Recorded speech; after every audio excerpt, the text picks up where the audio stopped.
السلام علیکم۔ ہم اردو کی چھٹی جماعت کی کتاب چمپا کی ایک نظم یا غزل دیکھنے جا رہے ہیں جس کا نام ہے قادر نامہ۔ مرزا غالب اردو کے بہت بڑے شاعر تھے، لیکن اس بات کا بہت کم لوگوں کو علم ہے کہ وہ بچوں کے بھی بہت بڑے شاعر تھے۔ انہوں نے 9 عمر افراد کے لیے یعنی کم عمر افراد کے لیے ایک کتاب لکھی تھی جو قادر نامہ کے نام سے یاد کی جاتی ہے۔ اس کتاب کا نام ہے قادر نامہ۔ یہ اپنی پیشکش کے لحاظ سے بڑی اہمیت کی حامل ہے اور بچوں کے ادب میں ایک تاریخی مقام رکھتی ہے۔ غالب نے اس کتاب میں فارسی الفاظ کے اردو معنی شعر کے روپ میں بیان کیے ہیں۔ ٹھیک ہے، بات سمجھ میں آئی کہ شعر کہے ہیں اور اشعار کے اندر ہی الفاظ معنی بھی سمجھا دیے ہیں۔ اس طرح سبق محض سبق نہیں رہتا، ادب پارہ بن جاتا ہے۔ ادب پارہ یعنی کوئی ایسی چیز جو کہ ادب کا حصہ ہو۔ اس کتاب کے کچھ اشعار یہاں درج کیے جا رہے ہیں، تو دیکھیے قادر نامہ میں کیا فرماتے ہیں۔ تو کچھ تو الفاظ آپ کو ایسے ہوں جو پہلے سے معنی پتہ ہوں، تو اس کو پڑھنے کے بجائے ہم پہلے اس کی معنی پہ آپ کو کچھ معنی ہم بتا دیں گے آپ کو، تاکہ آپ کے لیے پھر سمجھنا آسان ہو۔ تو قادر اللہ تعالیٰ کی کا ایک صفاتی نام ہے، اور یزداں فارسی میں اللہ تعالیٰ کو کہتے ہیں۔ اللہ اور خدا تو آپ کو پتہ ہی ہے۔ نبی کو رسول بھی کہتے ہیں، رسول کا ہی ایک طریقہ ہے کہنے کا، مرسل، اور پیمبر پیغامبر نبی کو ہی کہا جاتا ہے۔ رہنما تو لیڈر ہوتا ہے، نبی لیڈر بھی ہوتا ہے۔ بندگی یعنی اللہ کا بندہ بننا، اسی کا نام عبادت ہے۔ نیک بختی یعنی نیک ہونا، اور سعادت یعنی نیک ہونا۔ پھر کھولنا افطار ہے اور روزہ صوم ہے۔ لیل رات ہے اور دن کو یوم کہتے ہیں۔ پھر مہر سورج کو کہتے ہیں، ماہ چاند کو کہتے ہیں، محبت مہر کو کہتے ہیں، اور نباہ کا مطلب مل جل کر رہنا۔ ماہ چاند ہیں، اختر تارے ہیں، رات شب ہے، دانت دندان ہیں، ہونٹ لب ہیں، اور یہ کیا ہے؟ شہد۔ تو انگبین شہد ہے، عسل بھی شہد ہے عربی میں۔ لوہے کو آہن کہتے ہیں، اور حدید بھی کہتے ہیں لوہے کو، اور جو نئی چیز ہوتی ہے اس کو جدید کہتے ہیں۔ ٹھیک ہے، اب اس کو پڑھتے ہیں۔ الفاظ کے معنی تو آپ کو مل گئے، اب اس کو ہم پڑھنا سیکھتے ہیں۔ قادر اور اللہ اور یزداں خدا۔ قادر اور اللہ اور یزداں خدا ہے نبی مرسل پیمبر رہنما۔ اب اس سے آپ کو وزن بھی مل گیا اس کا۔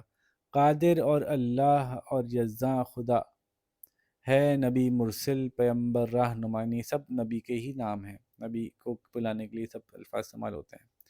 بندگی کا ہاں عبادت نام ہے، بندگی عبادت کو کہتے ہیں۔ نیک بختی کا سعادت نام ہے، نیک ہونے کا نام ہے، سعید ہونا، سعادت والا۔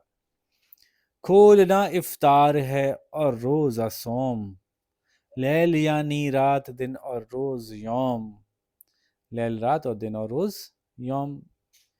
مہر سورج چاند کو کہتے ہیں ماہ، ہے محبت مہر لازم ہے نباہ۔ مہر سورج کو کہتے ہیں، چاند کو ماہ کہتے ہیں، اور محبت کو مہر کہتے ہیں، اور نباہ جو وہ لازم ہے۔ ماہ چاند اختر ہیں تارے رات شب، دانت دنداں ہونٹ کو کہتے ہیں لب۔ انگبی شہد اور عسل یہ اے عزیز، نام گو ہیں تین پر ہے ایک چیز۔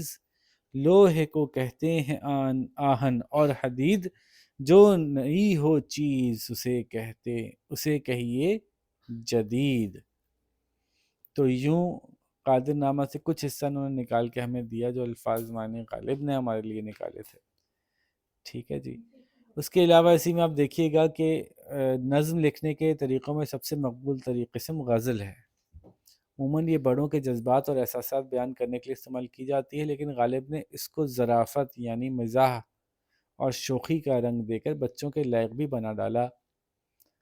غزل میں کوئی مسلسل بیان نہیں ہوتا۔ غزل کی خاص بات یہ ہے کہ اس میں ایک شعر ضروری نہیں ہے کہ دوسرے شعر سے متعلق ہو، بلکہ ہر شعر میں الگ خیالات ادا کیے جا سکتے ہیں، جاتے ہیں ضروری نہیں ہے لیکن جا سکتے ہیں۔ غالب کی بچوں کے لیے لکھی گئی 2 غزلوں میں سے ایک یہ ہے، کیا؟